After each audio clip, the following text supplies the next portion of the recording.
मैं आज आपको अपनी पर्सनल एक टेस्टिमनी बताता हूँ। आपको आइडिया नहीं है कितनी पावर परमेश्वर के वचन में है। एक स्क्रिप्चर में इतनी पावर है कि आपकी जनरेशंस को बदल सकता है यीशु के नाम में।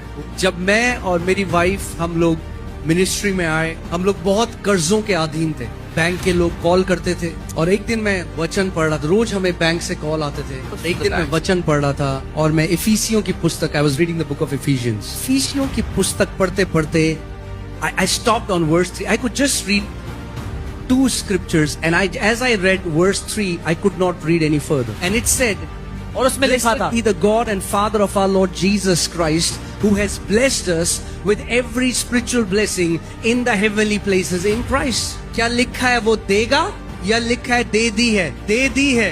जब मैंने ये पढ़ा तो मैं रुक गया। वचन कह रहा था कि परमेश्वर ने तो हमें सब प्रकार की आत्मिक आशीषें दे दी हैं। जब मैंने ये सुना तो मैं कह रहा था कि When I read this, तेरा वचन कह रहा है कि मैं ब्लेस्ड हूँ, मगर मेरा जीवन तो बिल्कुल ब्लेस्ड नहीं दिखाई देता। But your word is saying, लेकिन आपका वचन कह रहा है कि मैं ब्लेस्ड हूँ, but I'm not blessed। पर मैं ब्लेस्ड नहीं दिख रहा।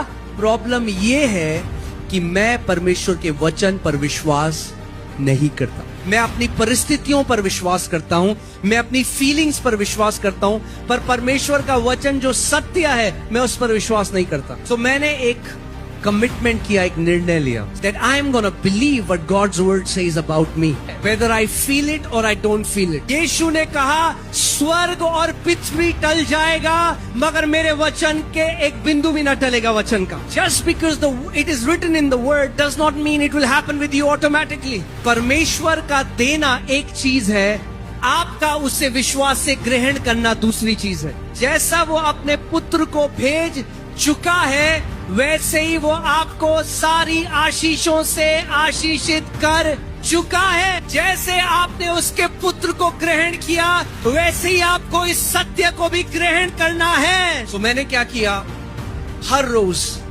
मैं अपने कमरे में गया।